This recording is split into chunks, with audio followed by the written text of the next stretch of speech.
जय हिंद दोस्तों, आप सभी का स्वागत है एक बार फिर से आपके अपने यूट्यूब चैनल यूनिक ज्ञान में। आज हम बीए फोर्थ सेमेस्टर हिस्ट्री का चैप्टर 3 देखेंगे, जिसमें हमें लॉर्ड कर्जन के विषय में पढ़ना है और उसने बंगाल विभाजन जो किया था उसके क्या उद्देश्य थे, क्या नीतियां थी, ये सभी चीज़ें हम देखेंगे। और मेन क्या रीज़न था बंगाल विभाजन का, क्यों लॉर्ड कर्जन ने बंगाल विभाजन किया हुआ था, ये सभी चीज़ें हम देखेंगे।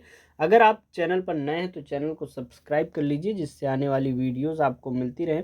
कोई भी डाउट हो तो आप कमेंट सेक्शन में पूछ सकते हैं पूरा लेक्चर देखने के बाद। बाकी जो भी नोटिफिकेशंस आपको दिए जाते हैं यूनिवर्सिटी से रिलेटेड, क्लासेस से रिलेटेड, नोट्स से रिलेटेड, सभी चीज़ें आपको टेलीग्राम चैनल पर दी जाती हैं, जिसका लिंक आपको डिस्क्रिप्शन बॉक्स में दिया गया है। वहाँ से आप ज्वाइन कर सकते हैं और वहाँ पर सभी जानकारी आपको मिल जाएगी। वहाँ पर डिस्कशन ग्रुप भी बना हुआ है, जिसमें आप आपस में डिस्कस कर सकते हैं। कोई क्वेश्चन हो आप सीधे हमसे पूछ सकते हैं।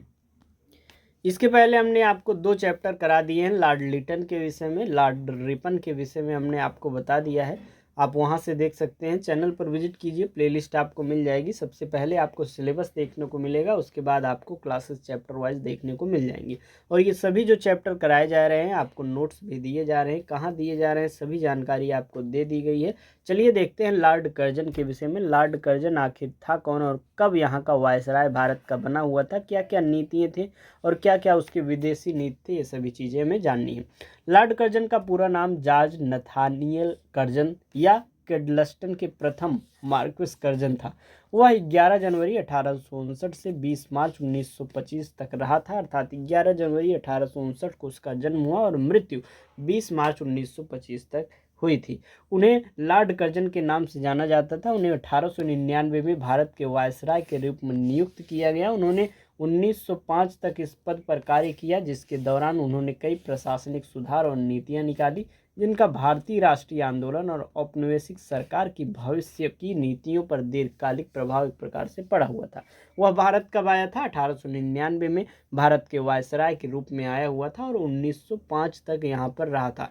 1905 और 1899 के मध्य वायसराय के रूप में इन्होंने विभिन्न नीतियां निकाली, विभिन्न प्रशासनिक सुधार किए, जिससे भारतीय राष्ट्रीय जो आंदोलन था उस पर भविष्य की नीतियों पर एक प्रकार से दीर्घकालिक प्रभाव देखने को हमें मिलता है।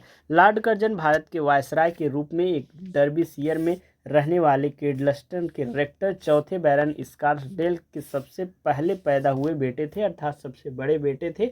लॉर्ड कर्जन लॉर्ड एल्गिन के बाद भारत के वायसराय बने थे। लॉर्ड कर्जन के पहले लॉर्ड एल्गिन जो है भारत के वायसराय रहते हैं। उसके बाद 1899 में लॉर्ड कर्जन यहाँ का वायसराय बनता है। वह भारत में नियुक्त होने वाले सबसे कम उम्र के वायसराय थे और उन्होंने 1899 से 1905 के बीच वायसराय के रूप में कार्य किया हुआ था। वह औपनिवेशिक सरकार के सबसे प्रभावशाली और सबसे विवादित वायसराय में से एक थे। भारत के वायसराय के रूप में नियुक्त होने से पहले उन्होंने 4 बार भारत का दौरा किया हुआ था। वह 4 बार भारत आए हुए थे, भारत की स्थितियों को जान रहे थे, भारत में मौजूदा वक्त में क्या समस्याएं चल रही हैं, किन कारणों से भारतीय विरोध कर रहे हैं, क्या क्या चीज़ें हो रही हैं, उनको पता था, क्योंकि उससे पहले वह 4 बार भारत का दौरा कर चुके थे। जो कि लॉर्ड लिटन में हमने आपको बताया था, यही सबसे बड़ी प्रॉब्लम थी कि लॉर्ड लिटन जब भारत आया हुआ था तब उसे एक प्रकार से भारत के बारे में, भारत की स्थितियों के बारे में कोई भी जानकारी नहीं रहती है और उसके बाद उसकी विभिन्न जो नीतियाँ होती हैं, दमनकारी नीतियाँ होती हैं, सब असफल हो जाती हैं और उससे भारतीयों के मन में उसके विरुद्ध एक आक्रोश उत्पन्न हो जाता है और अपने भारत के प्रति राष्ट्र प्रेम जागृत होता हुआ दिखाई देता है। लेकिन जो लॉर्ड कर्जन था उसे सभी चीज़ें पता थी। वह 4 बार भारत का दौरा पहले कर चुका था। भारत के वायसराय के रूप में चुने जाने से पहले उनके पास बहुत बड़ा अनुभव था। उन्होंने बंगाल का विभाजन 1905 की अध्यक्षता की, जिसके परिणाम स्वरूप पूरे भारत में भारी विरोध हुआ था। अब 1905 का यह बंगाल विभाजन जो उन्होंने किया हुआ था, क्यों किया हुआ था, उन्होंने क्या कारण बताया और क्या रियल रीजन था बंगाल के विभाजन का, उसको हम देखेंगे।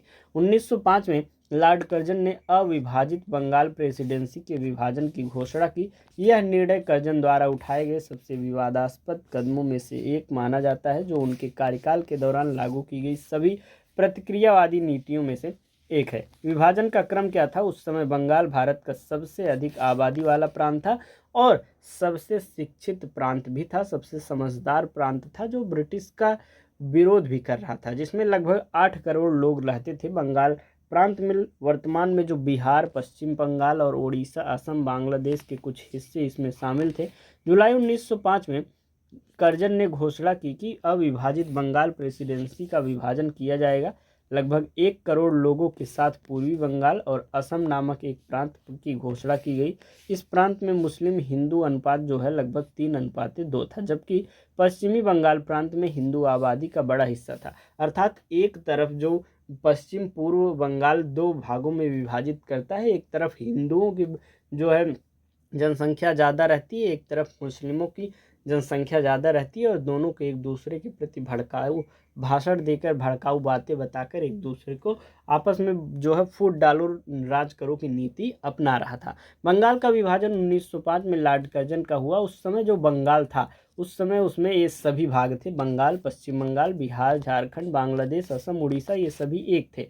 कर्जन ने कहा कि प्रशासनिक कारणों से बंगाल का विभाजन किया जा रहा है, कि उसने कहा कि ये इतना बड़ा क्षेत्र है, उसका प्रभावी रूप से जो है हम उसका शासन नहीं कर पा रहे हैं, और इन्हीं कारणों से बंगाल का विभाजन हम कर रहे हैं। 3 दिसंबर 1903 को विभाजन का प्रस्ताव ब्रिटिश संसद में रखा गया।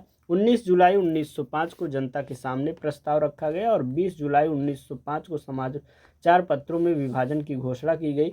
17 अगस्त 1905 को विरोध प्रारंभ हो गए, और 16 अक्टूबर 1905 को विभाजन प्रभावी एक प्रकार से हो गया था। घोषणा कब हुई समाचार पत्रों में? 20 जुलाई 1905 को, और 17 अगस्त 1905 को विरोध प्रारंभ हो गए। 16 अक्टूबर 1905 को विभाजन प्रभावी हो गया। एक प्रकार से जब विभाजन इन्होंने लाया, तब भी बंगाल के लोग शिक्षित समझदार थे।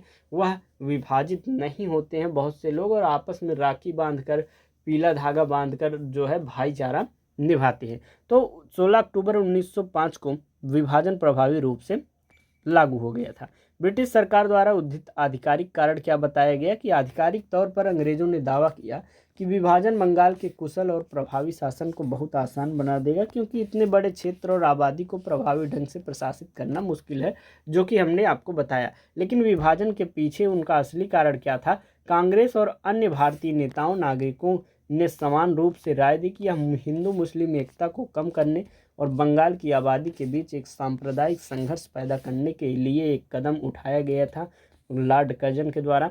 भारतीय राष्ट्रवादी नेताओं का मत था कि बंगाल का विभाजन राष्ट्रवाद की बढ़ती लहर को दबाने के लिए, क्योंकि उस समय बंगाल को राष्ट्रवादी नेताओं का मक्का माना जाता था। एक प्रकार से बंगाल में हमने आपको बताया सभी शिक्षित लोग उपस्थित थे, और वह खुलकर विद्रोह कर रहे थे, खुलकर विरोध कर रहे थे। साथ ही औपनिवेशिक सरकार ने बंगाल के विभाजन के माध्यम से हिंदुओं और मुसलमानों के बीच सांप्रदायिक दरारों को शुरू करके मुस्लिम आबादी के प्रति अपना दृष्टिकोण बदलने की कोशिश भी की हुई थी। यह वही समय था 1905 में उदारवादियों का समय धीरे धीरे समाप्त होकर उग्रवादी जो क्रांतिकारी थे वह आगे बढ़ रहे थे, उनका उदय हो रहा था।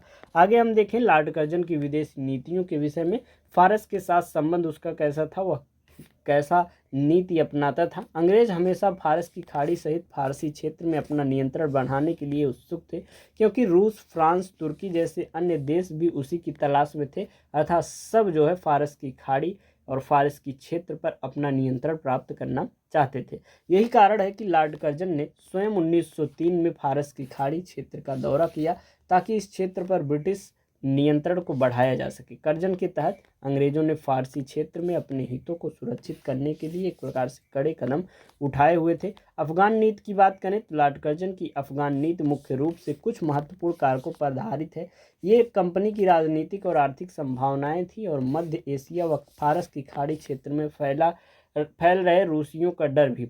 ब्रिटिश शासन की शुरुआत से अफगानों और ब्रिटिश औपनिवेशिक सरकार के बीच असंतोष एक प्रकार से बना रहा था। कर्जन के तहत अंग्रेजों ने तत्कालीन अफगान अमीर अब्दुल रहमान के साथ एक संधि पर हस्ताक्षर किए, जिसके तहत अंग्रेजों ने अफगान क्षेत्र में शांति सुनिश्चित करने के बदले अफगानिस्तान को वित्तीय सहायता प्रदान करने का वादा किया हुआ था। कि उन्होंने कहा कि अफगान लोग जो हैं वह शांति सुनिश्चित करें, और हम अफगानिस्तानियों का जो है वित्तीय सहायता करेंगे। ऐसा लॉर्ड कर्जन ने उससे संधि कर ली थी। उत्तर पश्चिम सीमांत नीति की बात करें तो अपने पूर्ववर्तियों से भिन्न उन्होंने उत्तर पश्चिम सीमाओं में सुरक्षा, स्थिरता और सुदृढ़ीकरण की नीति का पालन किया, जबकि चित्राल के क्षेत्र को ब्रिटिश नियंत्रण में रखा गया था। उन्होंने पेशावर और चित्राल के बीच एक सड़क के निर्माण का आदेश दिया। इस प्रकार चित्राल क्षेत्र की सुरक्षा सुनिश्चित की गई, जबकि उनके पूर्ववर्तियों ने खैबर दर्रे, खुर घाटी, वजीरिस्तान में ब्रिटिश सैनिकों को तैनात किया हुआ था। उन्होंने आदिवासियों की झुंझलाहट को दूर करने के लिए इन सैनिकों को वापस ले लिया। नॉर्थ वेस्टर्न फ्रंटियर्स में उनकी नीतियों ने कंपनी की वित्तीय लागत को कम करते हुए क्षेत्र में सुरक्षा और शांति को भी बढ़ाया हुआ था। लास्ट हम देखेंगे तिब्बत के प्रति लॉर्ड कर्जन की क्या नीति थी। उन्होंने अपने पूर्ववर्तियों से भिन्न उन्होंने उत्तर पश्चिम सीमाओं में सुरक्षा, स्थिरता और सुदृढ़ीकरण की नीति का पालन किया। तिब्बत में भी अंग्रेज जानते थे कि निकट भविष्य में उन्हें रूसी विरोध का सामना करना पड़ेगा, इसलिए औपनिवेशिक सरकार ने 1890 में तिब्बतियों के साथ एक व्यापार समझौते पर हस्ताक्षर किए। लेकिन जब लॉर्ड कर्जन ने सत्ता संभाली तो अंग्रेजों और तिब्बतियों के बीच व्यापार की संभावनाएं पूरी तरह से गायब हो गई थी। इस प्रकार लॉर्ड कर्जन ने दोनों पक्षों के बीच व्यापार संबंधों को बहाल करने के लिए कड़ी मेहनत की और परिणाम स्वरूप तिब्बत ने अंग्रेजों की क्षतिपूर्ति के रूप में बड़ी राशि का भुगतान करने की सहमति भी दी हुई थी। इस प्रकार से लॉर्ड कर्जन की विभिन्न नीतियों के विषय में आपने जान लिया। ये सभी चैप्टर्स जो कराए जा रहे हैं इनके आपको नोट्स चाहिए तो इस नंबर पर मैसेज कीजिए 8608446796 पे। आपको BA 4th सेमेस्टर हिस्ट्री के नोट्स चाहिए तो 30 रुपीज़ पेमेंट कर दीजिए, आपको ग्रुप में ऐड कर दिया जाएगा, जहाँ पर चैप्टर वाइज आपको सिलेबस दिए जा रहे हैं। उसके बाद आपको मोस्ट इंपॉर्टेंट क्वेश्चंस बताए जाएंगे, प्रीवियस ईयर क्वेश्चन पेपर का सोल्यूशन एक्सप्लेनेशन के साथ PDF नोट्स आपको भेज दिया जाएगा। एक बेहतरीन तैयारी एक सब्जेक्ट की मात्र 30 रुपये में कराई जा रही है। अगर आप जुड़ना चाहें तो जुड़ सकते हैं, नहीं तो क्लासेस जो कराई जा रही हैं उसका अपना हैंड रिटन नोट्स बनाते रहिए और अच्छी तैयारी करते रहिए। कोई भी डाउट हो कमेंट सेक्शन में पूछिए। मिलते हैं नेक्स्ट वीडियो में। धन्यवाद।